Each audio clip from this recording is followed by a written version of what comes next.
Hi guys, good morning. Magandang umaga sa lahat.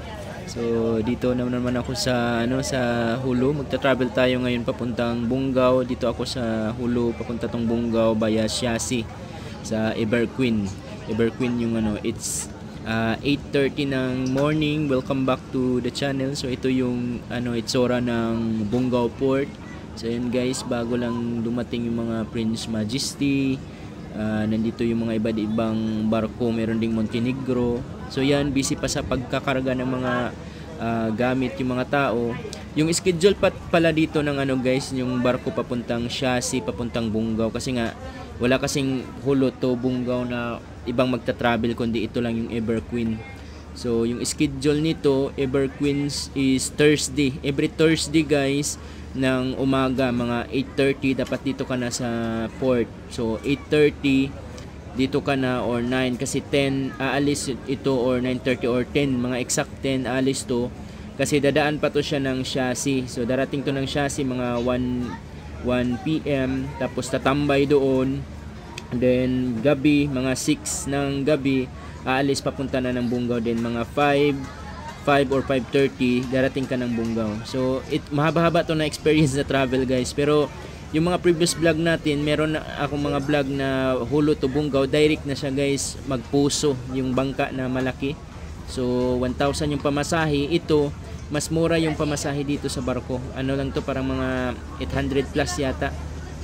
So dadaan pa ng Siasi, pero mas maano talaga sa barko. Yun nga lang, matagal kasi dadaan ng Siasi, tapos siyempre gabi, tapos dadaan pa ng Siasi. Mas maganda yung puso kasi direct na morning 9, tapos darating ng ng 7 or 8.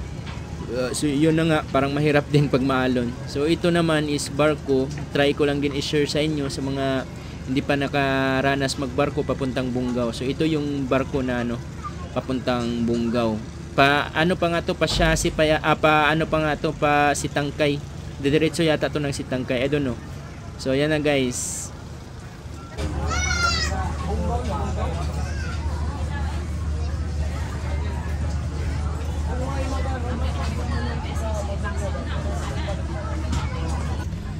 So sa tingin ko din guys is mas magastos yata yung yung barko compare sa puso. So ayan guys, paalis na kami. Mas magastos kasi nga kakain ka pa ng afternoon, then kakain ka din sa Siasi, kakain ka afternoon, tapos kakain ka sa gabi. So dalawang beses ka kakain, tapos morning. I think mas magastos itong mapapakopi ka, anong tawag diyan, cup noodles.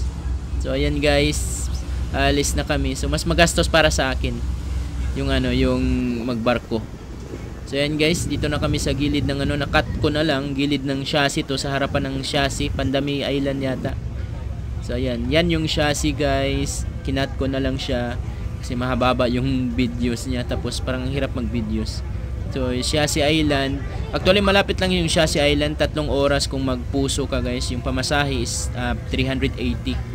Galing ka ng Hulu papunta ng Siasi, 380. Pero itong guys, itong sasakyan mo sa tour dito ng gabi, aalis galing ng Bungaw papuntang Zamboanga to na barko, pag galing ka na naman sa Bungaw. Pero hindi na siya dadaan sa Hulu.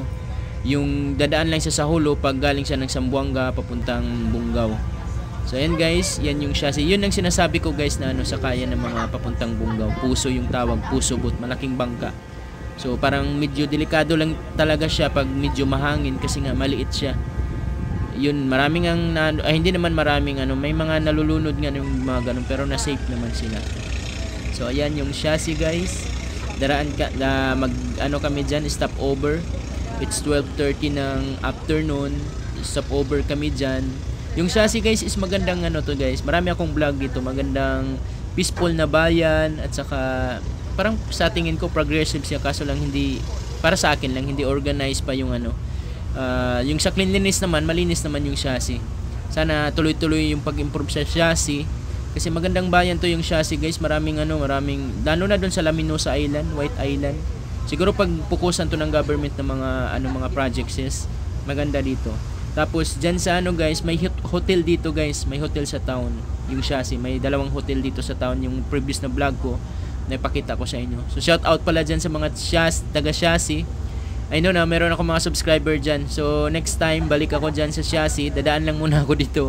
Next time magano ako dyan, mag-jogging tour ako sa buong chassis. Ikotin natin para sa mga viewers ko din. Kita-kits tayo dyan. Siguro mga this month of June, babalik ako dyan. Mag-jogging tour tayo kasi hindi ako nakapag-jogging tour dyan. So ayan guys. Oh, yan. Maganda yung chassis guys. Maganda siya, believe me. Sobrang peaceful ng life dito. Yung karamihan na tao dito guys is Tausug. At saka meron ding mga samal, yung tawag badjaw. Iba yung sinamag at saka samal pala guys. Yung sinama, marami ding types of sinama. Yung samal, yung tawag nila samal is yung mga badjaw, yung nasa ano siya. Consider as ano din siya, sinama yata. Pero samal yung tawag sa kanya kasi wala silang bahay dito sa lupa. Nasa ano sila, sa dagat sila nakatira. Sa bangka-bangka lang sila, kahit saan-saan sila. Yung mga nagpapalimos, yung tawag doon is samal or badjaw. So yan, dito na kami sa may port guys. Ito yung port. Yan yung hotel guys, yung green.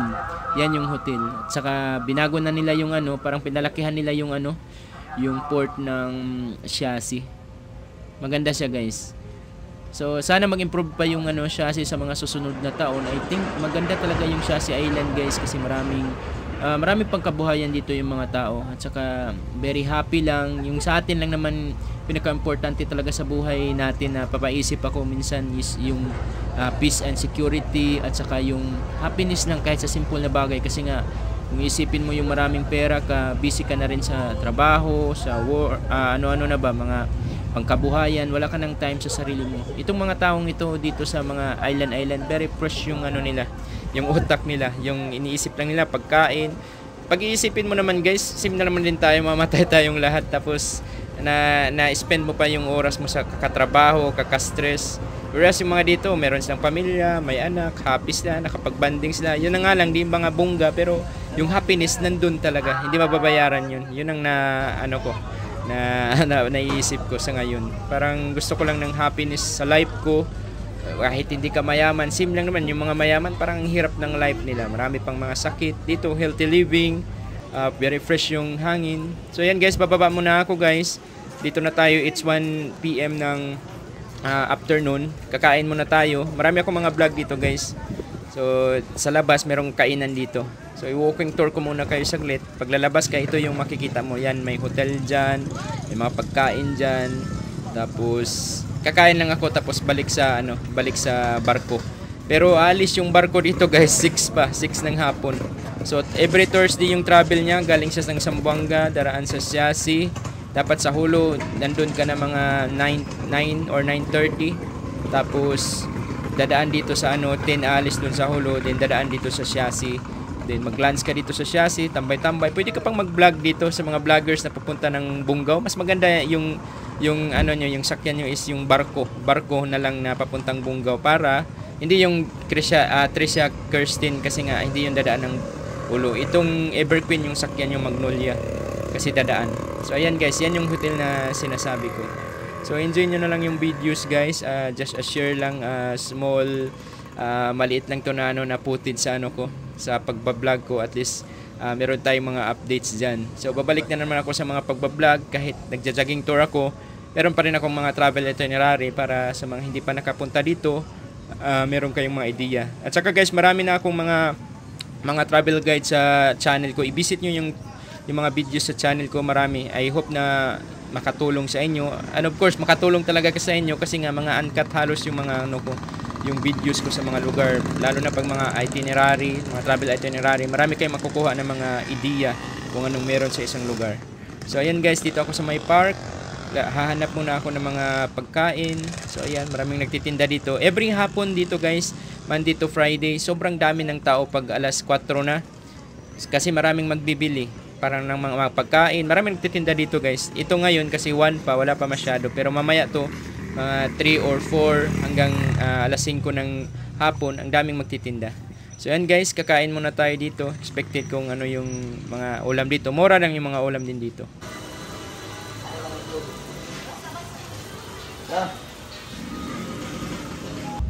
So ayan guys, gabi na 6:30, alis yung ano na, yung barko papunta na to ng Bungaw guys. So mahirap na mag-video kasi madilim.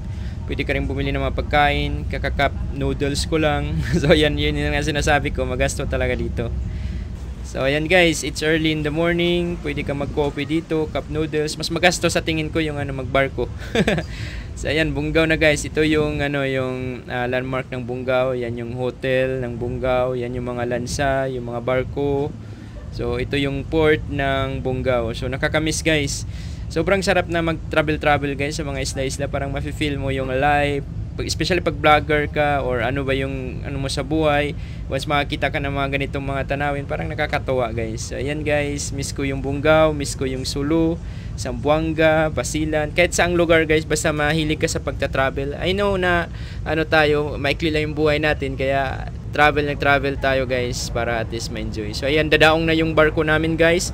It's 5:45 ng umaga, darating yung ano dito. Dito sa Bungaw guys, wala kang poproblemahin na hotel kasi maraming pag-iistihan dito na hotel. Meron akong previous vlog yung sa Bing Tahik. Maganda doon pag mga friends, marami kayong friends doon kasi maganda yung ano pag-iistihan doon, Bing Tahik. Rachel Hotel, maraming hotel dito, Mayans Hotel. Marami guys. Yan yung paligid ng Bungaw. Yun yung Budbungaw. Dito yung town, yung sentro. Malit lang na bayan guys, pero very progressive yung ano din guys, yung Bungaw. So ayan, dadaong na kami. So enjoy nyo na lang guys yung ano ko, yung maikling, anong tawag nito, maikling short travel tour or ano ba, itinerary. So ito lang yung mga footages ko guys, at least mga raw footages to, hindi ko in-edit. So ayan guys, ito yung sa babaan niya guys, yung babaan na ano, na anuhan, babaan ng mga kargamento. So ayan guys, ano na kami guys, palabas na kami. Maraming salamat, thanks for the support at shout out sa inyo lahat, especially sa mga followers ko. Sir Flores, sino pa ba yan, nakalimutan ko na yung mga pangalan. Shout out sa inyo, mga idol, mga tol, mga brad. Shout out sa inyong lahat. Maraming salamat sa always yung pagsusupport. Sana continue kayo at nag-enjoy kayo sa channel ko. Maraming salamat sa inyo. Thanks for watching.